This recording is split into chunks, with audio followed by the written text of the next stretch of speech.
Righty-ho.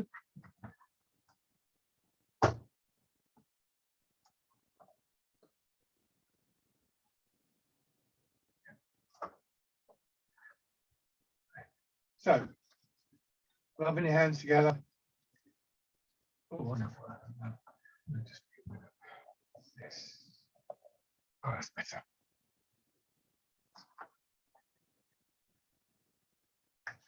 Tapping over your face.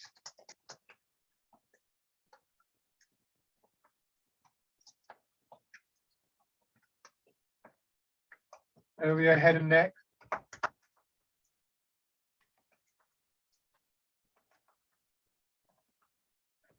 One shoulder. Arm.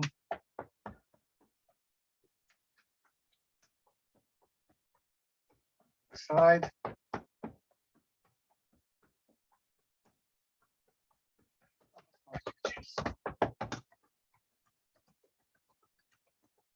Belly.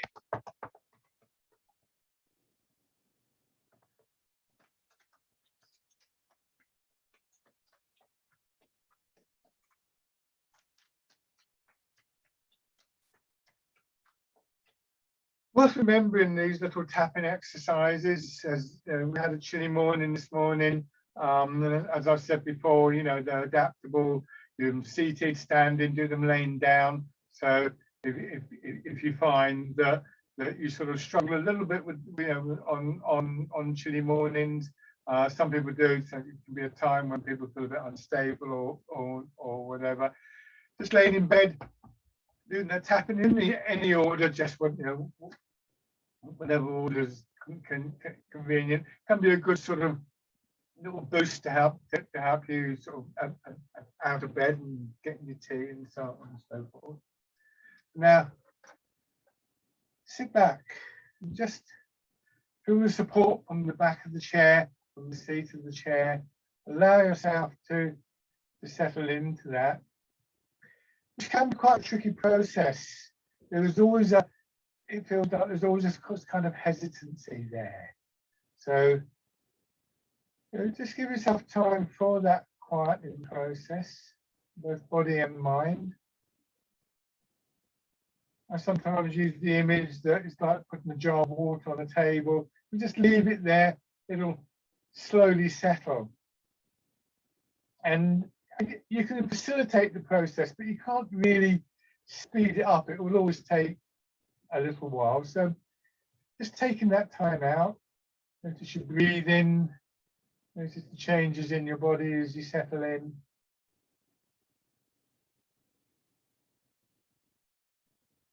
Notice how you're breathing, you know, you take a breath in, and right at the top of the breath, it seems to just kind of almost stop. You're not holding your breath, but there's just this changeover, and then, you know, you breathe out with the contraction. Same thing there. It just takes a moment in time to change from one to another. But the flow, the continuity of the movement is maintained. And we want the movements that we make in the exercises to reflect that kind of process.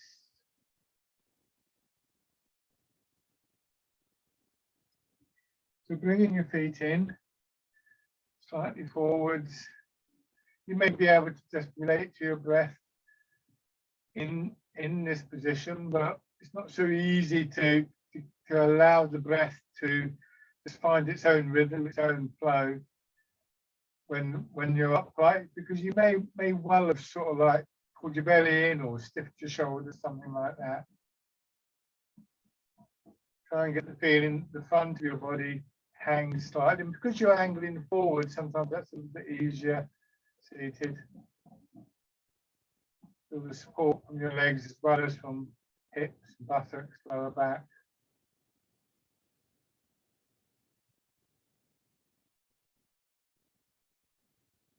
Then turning your head and then another direction. Again, that little bit of a pause. Pause is overstating it. It's just slowing down before you feel yourself being drawn back in the other direction.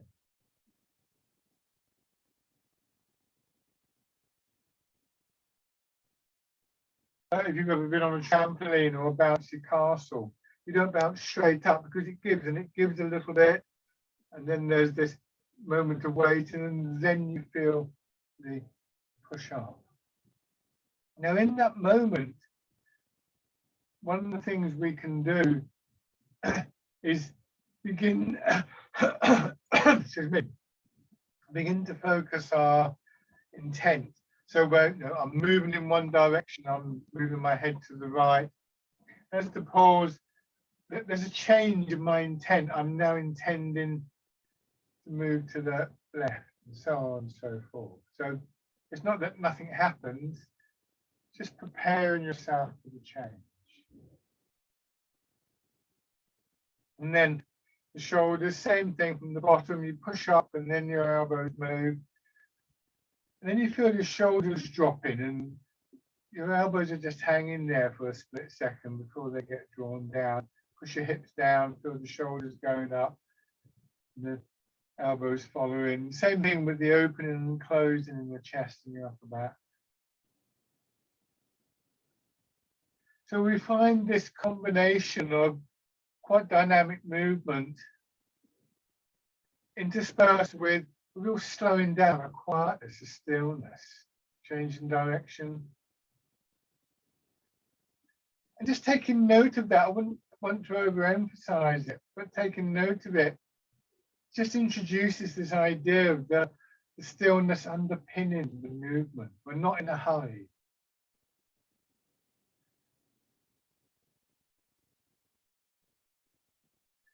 Hands to your sides. So with these initial movements and the later movements that you're familiar with, we can begin to just explore these underlying principles. And this is one of the reasons why we put so much emphasis on repetition of movement, becoming familiar with a basic routine, like going to like your garden. If you've lived there for years, you're very familiar with the layout, but often you're so familiar with it that you notice little changes much more easily. My experience, that never stops. I'm still finding out things about movements I've been doing for years in that way. Winding around, all the way around now, doing the rotation into your shoulder joint.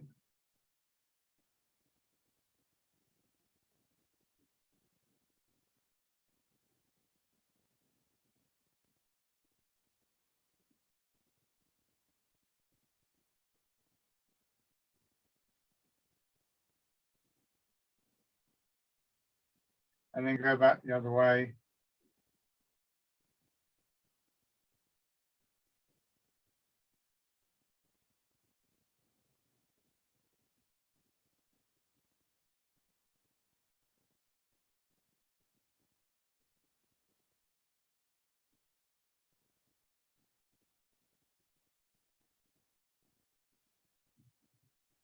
Nice. Easing forwards. In the forward position, you feel your legs sort of bunch up slightly before they push you back. And here, same thing. You feel the bunching up in your hips, your lower back, and then it pushes you forwards. And it's quite nice to notice this. This is very much part of the rhythm. So, we go forwards and backwards, yin yang, yang forwards, yin backwards. And a good image for this is the waves on the beach. But then if you watch the waves on the beach, they don't just sort of go up the beach and then go straight back. They go up the beach, and then there's a period where they seem to soak into the sand or the pebbles, and then they get drawn back. I'm not quite sure what happens out at sea because you can't see that, but I'd imagine there's the same kind of thing. So these movements, the transfer of your weight, whether seated or standing, is actually 4 stages. There's forwards and there's backwards, but in between there's this pausing moment. As I say, pausing is the wrong term, but I don't really know a better one. So turn slightly.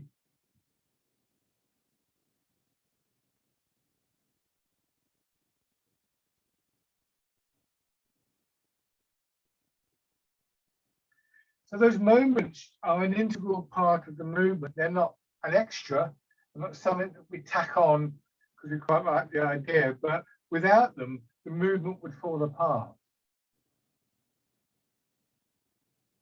And then in the other direction.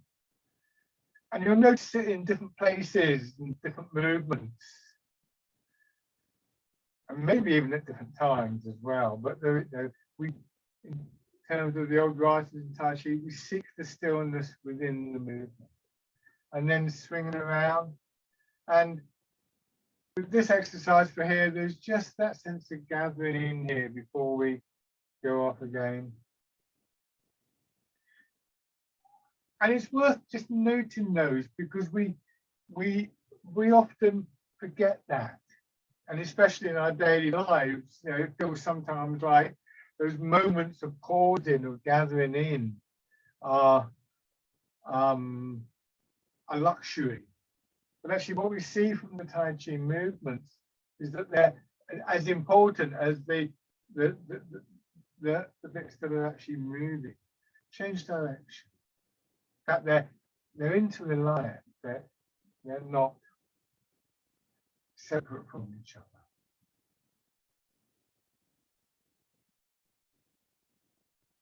In that movement in the center of your body.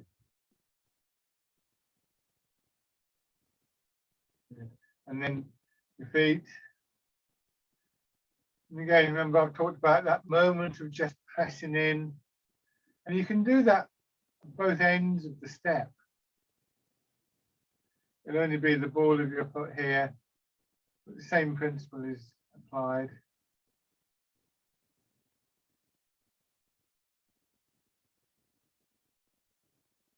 And then on the other side. So when we're doing it individually, as I say, it's just the ball of the foot that goes down when you bring your foot back. But then when we alternate the steps, we need to have that other foot down on the ground to support the body while we're taking the step.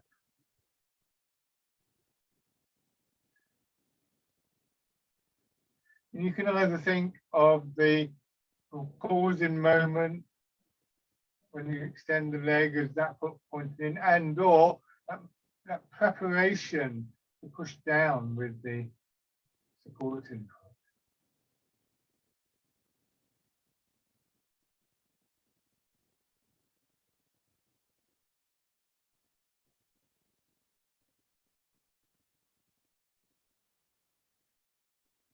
Good. And then hands to your sides, arms facing forwards, easing forwards.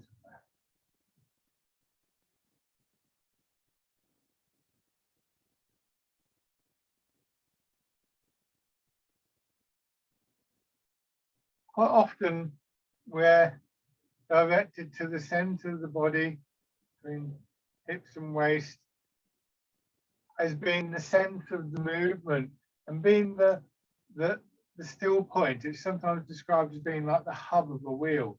You've got a bicycle, then the wheel is fixed to the frame, hopefully. And so the hub of the wheel is still, and it's the stillness of the hub that allows the wheel to keep moving, to keep spinning. If somehow that came loose, the wheel dislodged itself, you stop fairly quickly, I think. So stillness and movement are not separate or independent of each other, but rather very much part of the same whole. Change into fisherman cast net.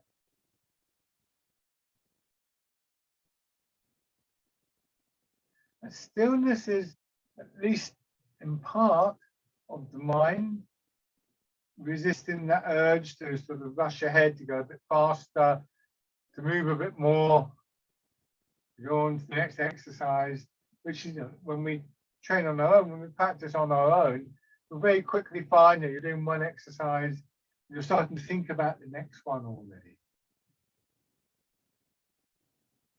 This is inevitable, I think.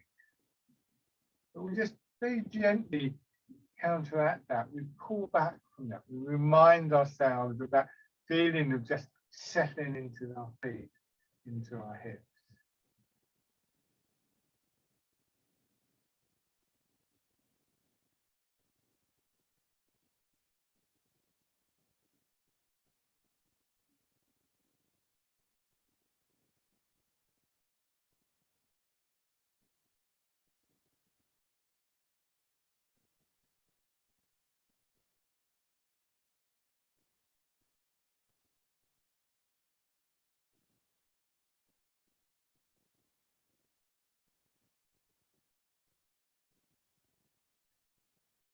Now changing, rolling the ball in.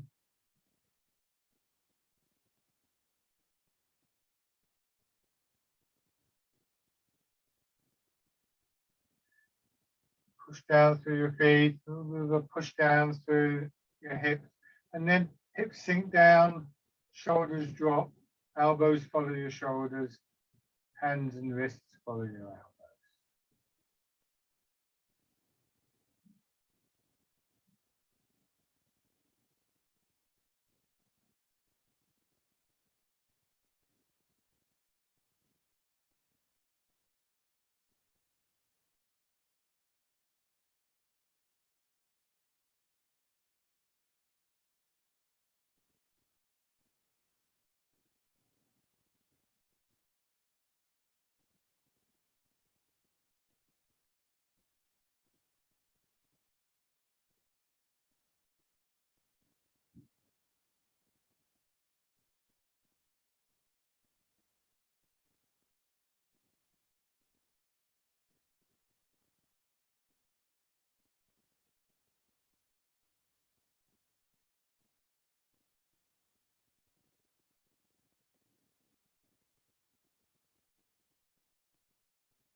And then pigeon spreads its wings.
Change again.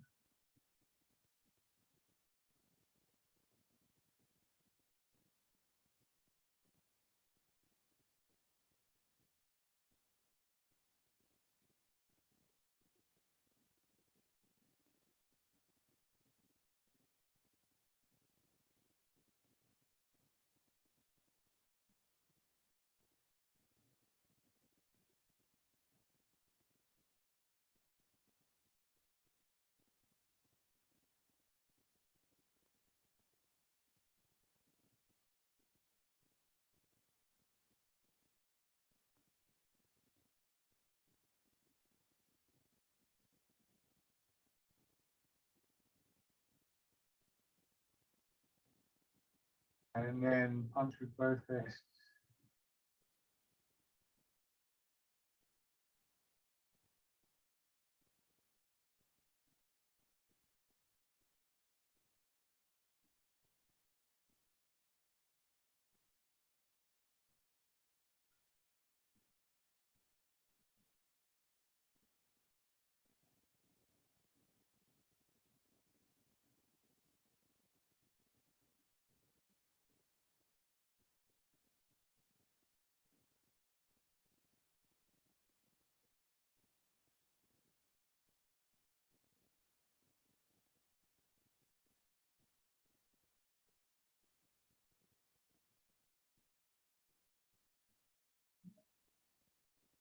Once more. Go back to pigeon spreads its wings. So just here, we gather ourselves in, we change. Another thing it sometimes reminds me of is you're walking along, you're going to cross the road, you have a quick look, there doesn't seem to be anything coming. You just go to step off the pavement, but just before you do, there's a slight hesitation. You just check, you don't necessarily stop, you just check that there really isn't anything coming. It's a moment where everything slows down. So we find these qualities in our daily lives, but we often just don't recognize them.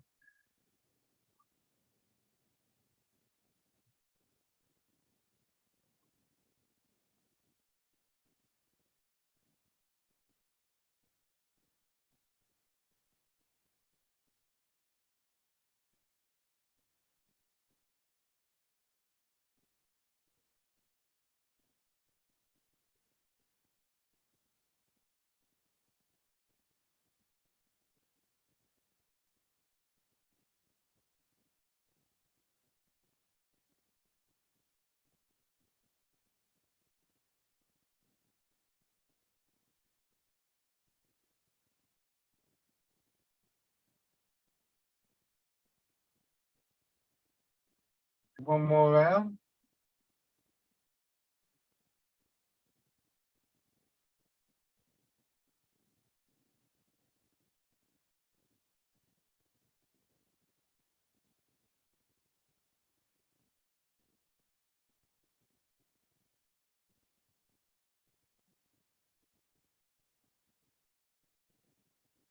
And then changing.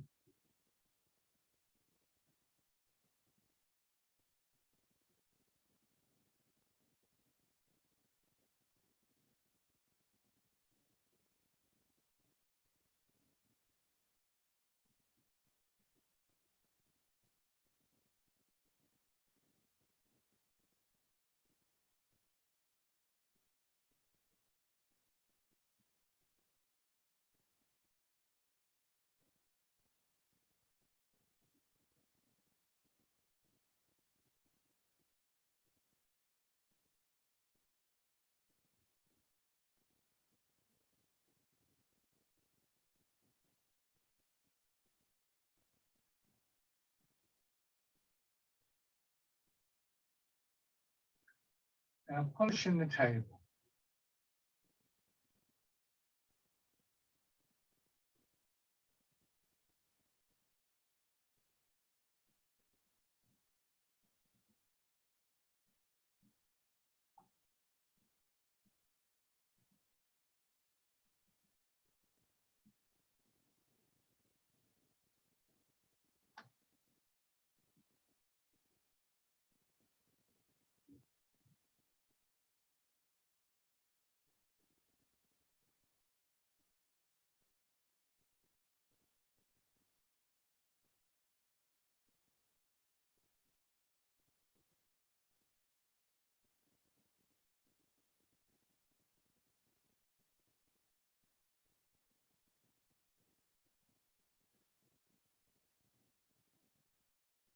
Changing from the horizontal to the vertical movements, pushing up, hips going down,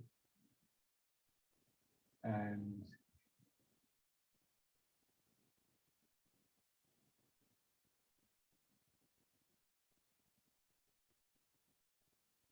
as we do this, let's look at this in a little bit more detail with this idea of intent and stillness behind it. So you get to here, and we do it to a count, so turn your hands, and it's one, as you have the sort of idea of pushing up and pushing down with your hips. Two, hands coming up. Three, hands turn palm down. And then on one, your hips sink down. Two, with the idea of sinking. Two, going down. And three. So you have the intent. You could even do it as a ball count. You intend to push down through your hips. And you feel that happening on 2, and on 3, the hands come up, and on 4, they arrive and turn. And then you have the idea, the intent of sinking down, feel your hips dropping down. 2 and 3, your hands following. And on 4, you arrive. 1, 2, shoulders going up on 2 as well. 3, arms following. And 4. 1 is the intent, the idea. 2 is your hips and your shoulders dropping. 3, your arms begin to move. 4, you arrive.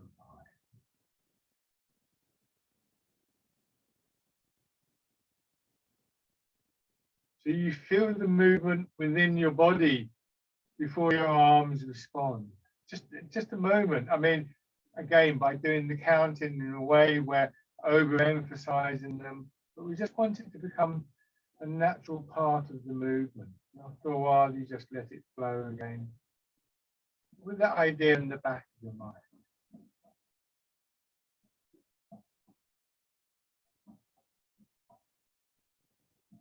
Then we change to the wild goose, and again, you have the idea that you're going to push your hips down, hips and shoulders go up, the hands follow, and you arrive. And then the idea in the hips, shoulders, maybe even your elbows sinking at that point, and then the hands, and then you arrive.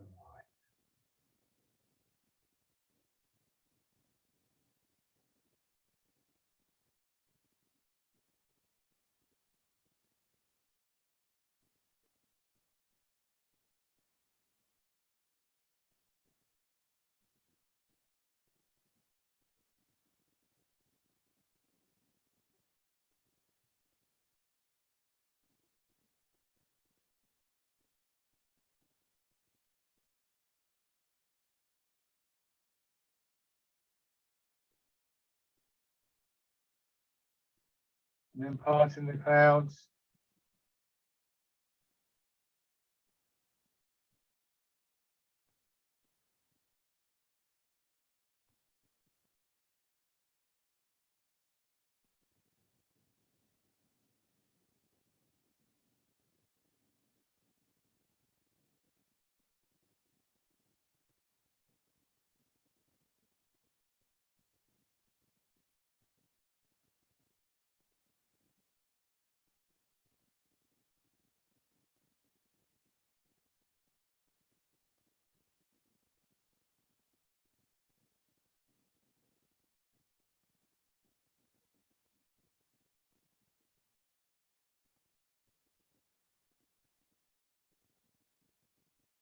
One more time.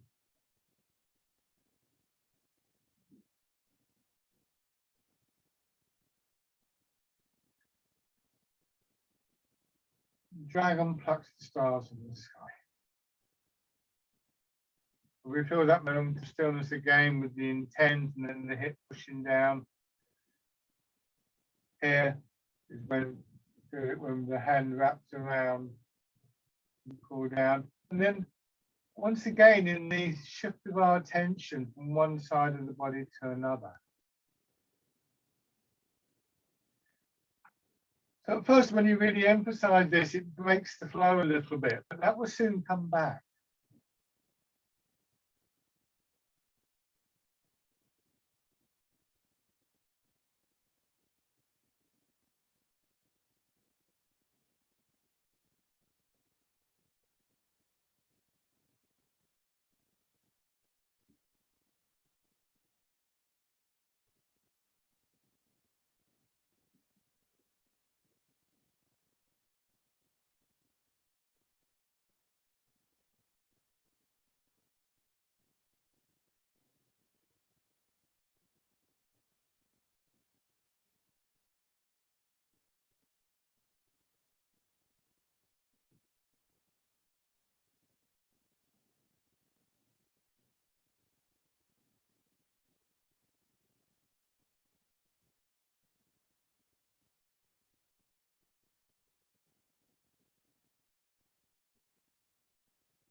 And change again.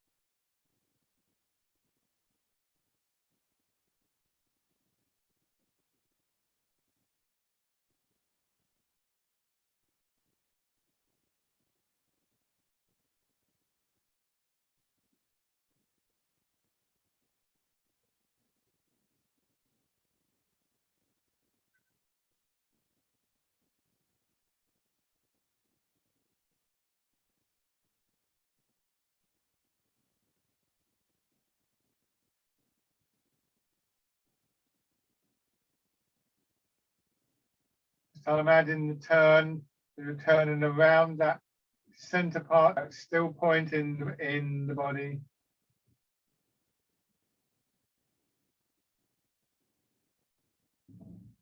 So there's many ways that we can view how this stillness within the movement works.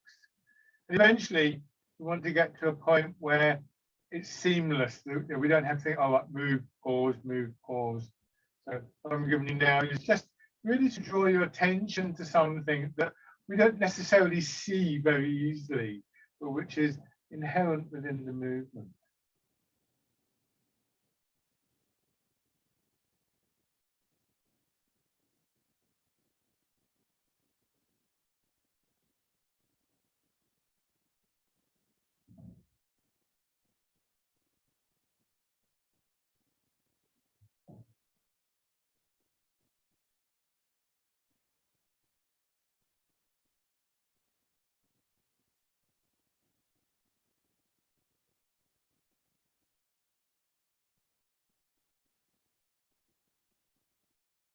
One more round.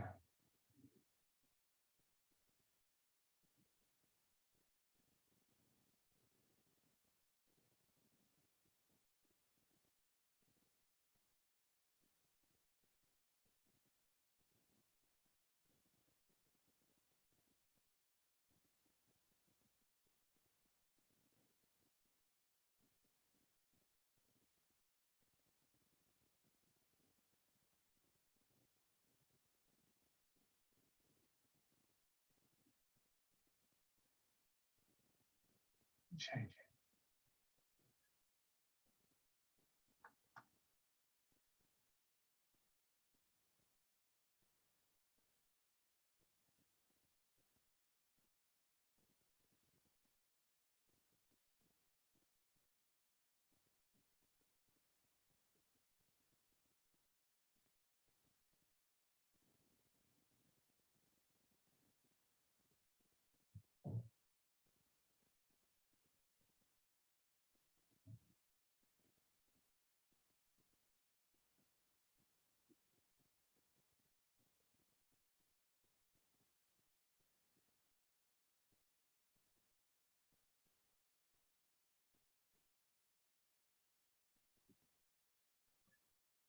it. Grasping the tiger's ears.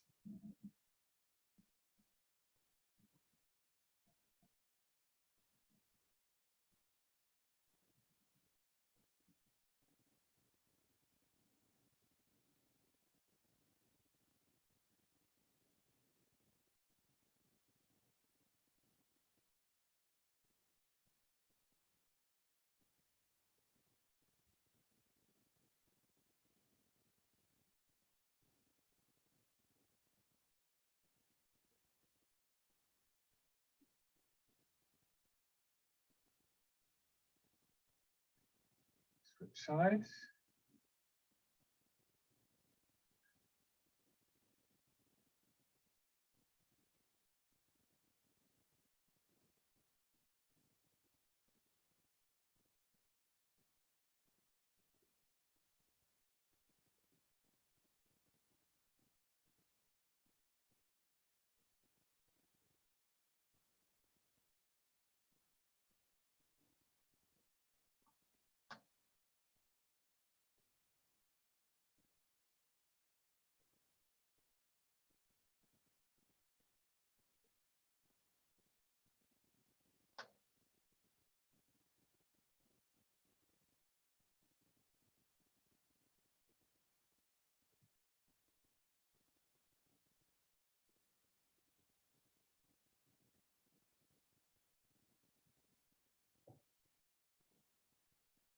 Good, and then changing.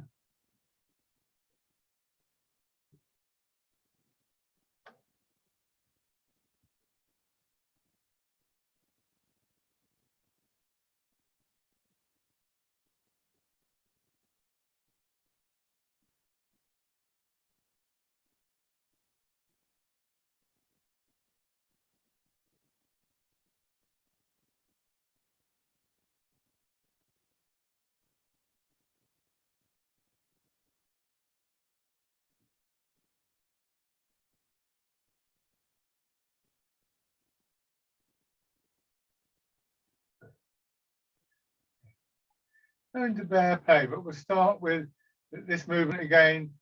Show your elbows going forwards. And you'll notice as you do this, you're sitting in the middle, and your elbows quite naturally come down somewhere in the region above your legs, maybe a little bit further out, but they tend to come a little bit forwards. So when we start to add the movement of the weight and the turn, we do this. So we get going where the elbow comes.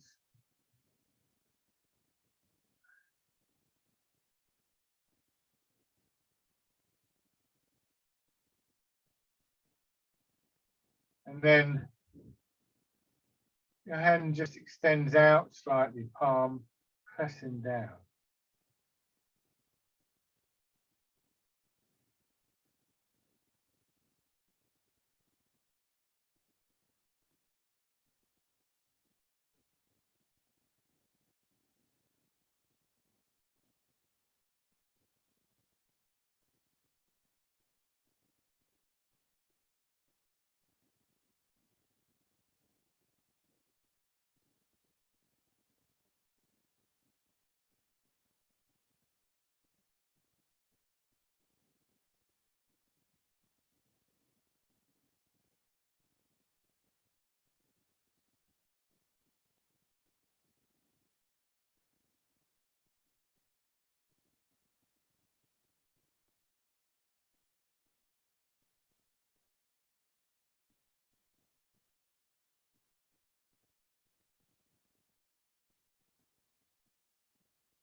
Good.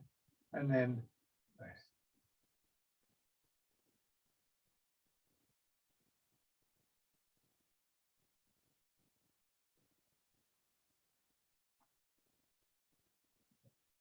Once again, tapping, so rubbing your hands together. Tapping over your face.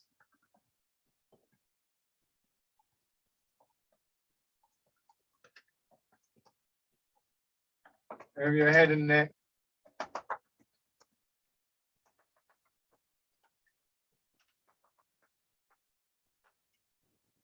Shoulder. Arm.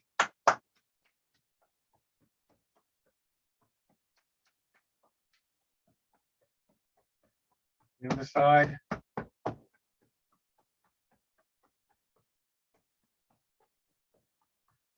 your chest.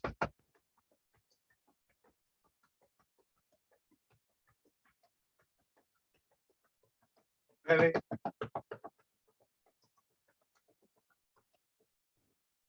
And your legs.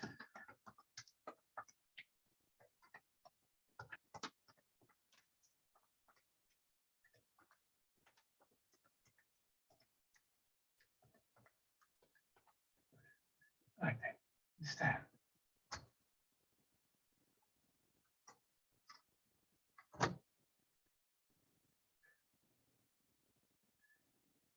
Feet parallel. Sinking down. Wait until you feel the legs beginning to push you back and gently up and back down.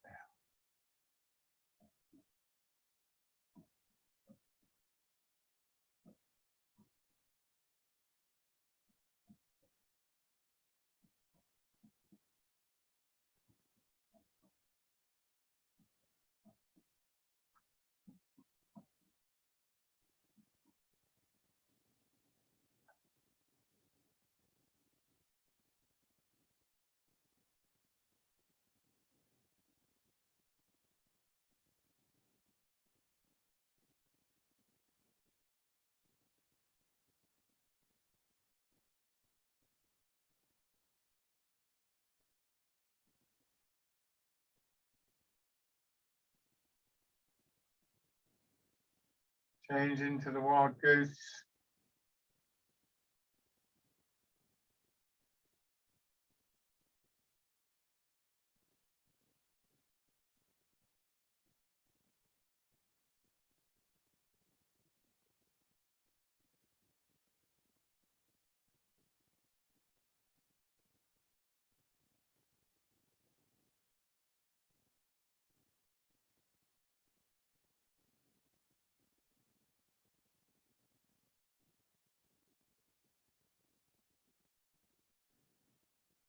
And Art in the Clouds.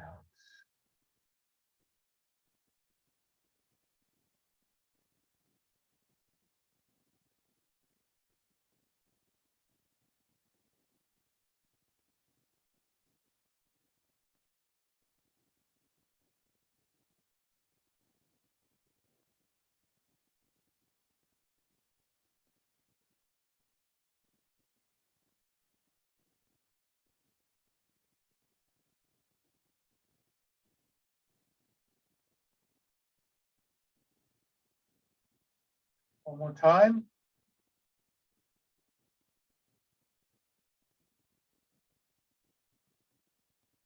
And then polishing the table, starting with just this movement, your hips going back, pelvis tilting, and then hips dropping down to level the pelvis off.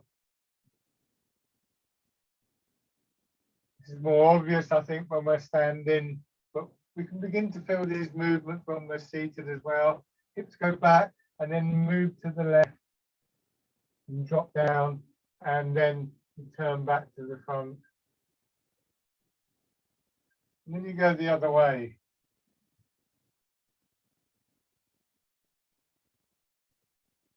So if I show you from behind, back, and around, and back to the center, and then changing.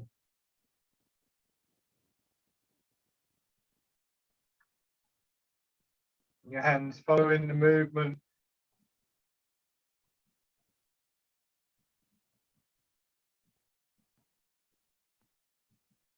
Be careful, but remember you're not leaning forwards. I mean, if you feel unsteady, then of course just do one hand, hold on with, support yourself with the other hand on a chair or a table. Careful with your back and your knees.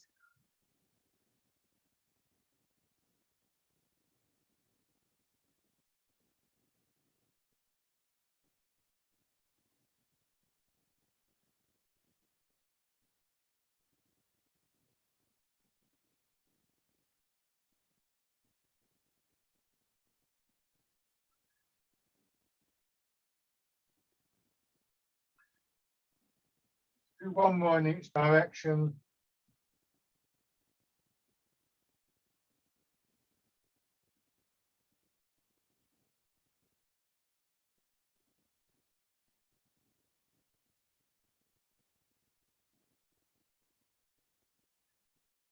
Okay, and shake out. One foot forwards. Transferring your weight. Take a moment to settle in like the wave soaking down into the sand on the beach, and then back. And in that moment, that's when you start to feel that the leg itself really gets gently compressed. And then it sort of bunches up and pushes you back. And an example I've often give to people is like when you're on a trampoline or bouncy castle.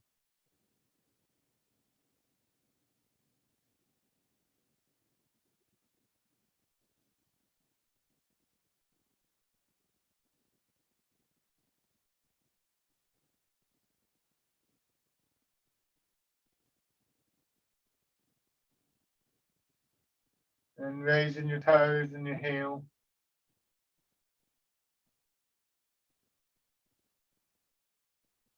Another thing that will help you to do is when you're raising your toes or your heel, it will help to counteract a very common habit that we have of coming up to lift the foot because you're still going down. And in fact, it's the going down that will help you with with the lifting up. If you think here, we're going down, it's like a seesaw. One end goes down, the other end goes up. Same thing here. And by going down, I don't mean that you're bending your knee more. It's this sensation within the body of settling downwards, which is the sensation of the pull of gravity through your body, which is always there. But again, you're just choosing at that particular point to really focus on it. And stepping in, so we begin to see how that focusing on what I'm referring to as the stillness today really contributes to being able to walk, to step slowly. It's a difficult exercise at the best of times, and so that makes it more accessible, hopefully. It's never going to be easy.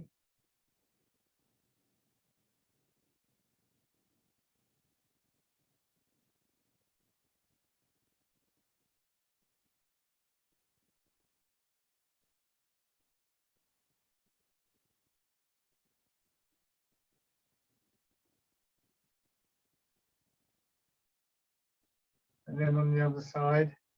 So we slowly become accustomed to this quality of stillness within any kind of activity, which means that we can maintain some kind of connection and find those qualities, hopefully, at other times.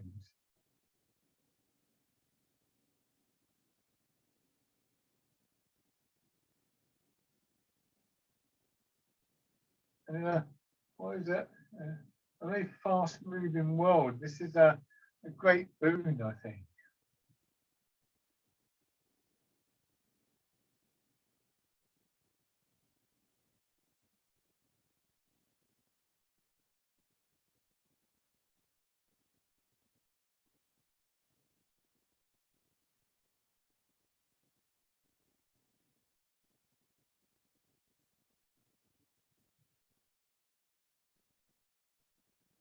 Raising the toes in your head.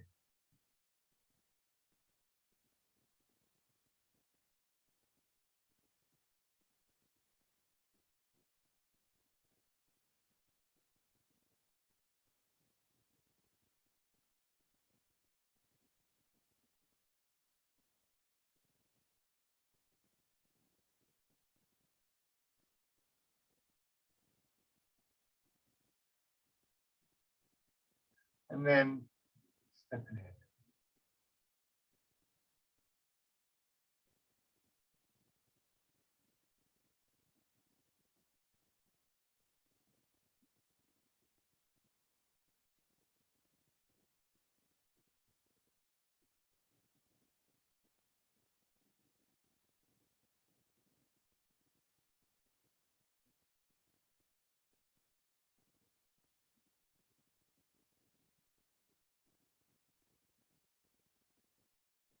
Stepping forwards or backwards, a few steps.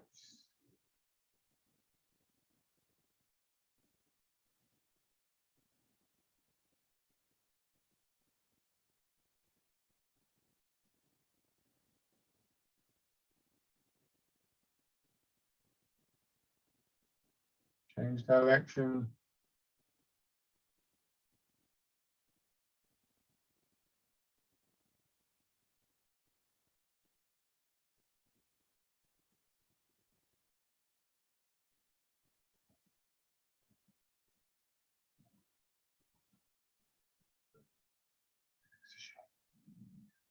One foot forwards. So we're often inclined when we meet a difficulty, it could be a difficult exercise or something like that. We're often inclined to sort of dash into it, a kind of adrenaline reaction. So actually, sort of suggest a different way of doing that.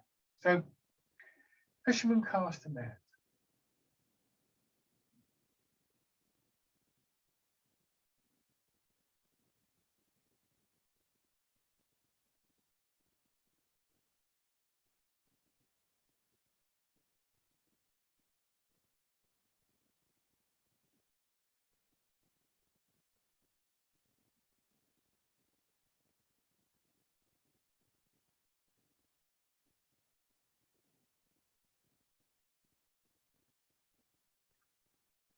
Then we're going to go into Wind Blows to Willows. Again, trickish exercise, but we sink back into, we settle down there. And as we do, we turn. And the movement comes out of that settling, that stillness, going forwards, settling and turning.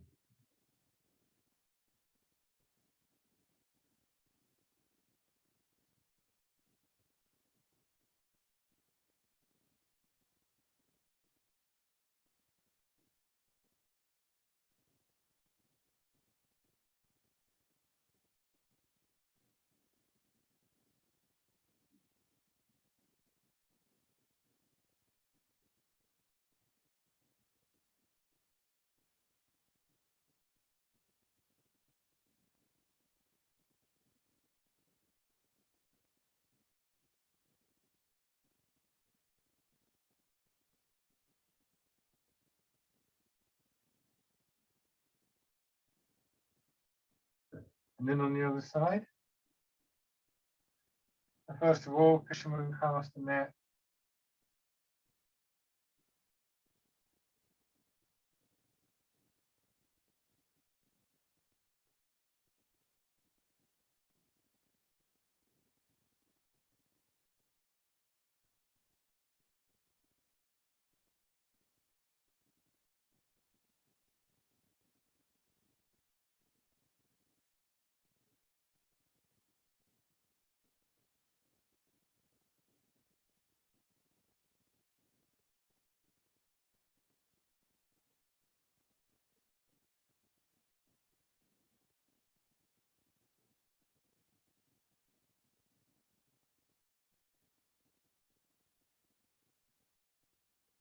And then changing.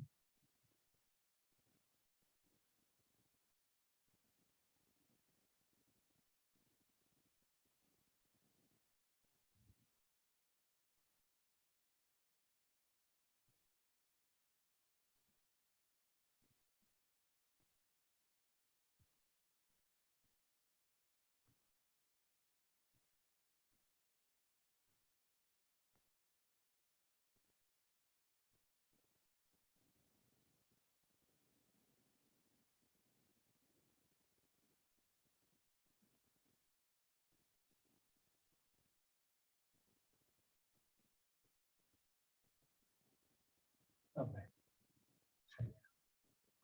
So back to your chairs. So I'm sure you're all familiar with the Tai Chi symbol, the yin yang symbol as we refer to it sometimes. And in this context, we could think of yang as being the movement, yin as being the stillness. Of course, in the symbol, there's a little bit of yin in the yang, a little bit of yang in the yin, these black and white dots in the two halves of the circle. So what we find is we see very much in the Tai Chi movements, the seed of the stillness is in the movement, and the seed of the movement is in the stillness. And that kind of idea, I think, is one of the real boons of Tai Chi practice, because it really shows us the significance of this quality of stillness, which I think is really undervalued, which I really think is one of the things that attracts people to things like Tai Chi. It's something that we need, because without it, we get ill, frankly. So, and we see very much in Embrace Tiger, Return to Mountain, that this kind of quality, you let yourself sink, you feel that, what I described as bunching up, say in your hips, a little bit in your feet, and then we feel the push up. But even as we push up, there's a downward pull. We can feel the pull of gravity working on us. When we follow the movements through, once again, we return to that still point, and then we begin to move again.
One more round.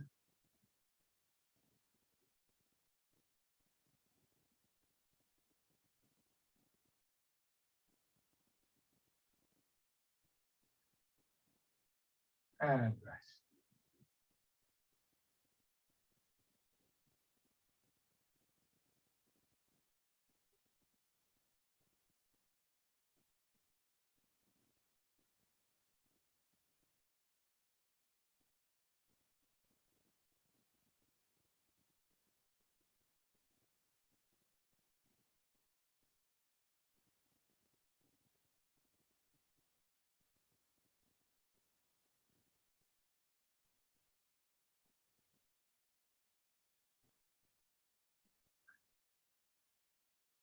And open your eyes.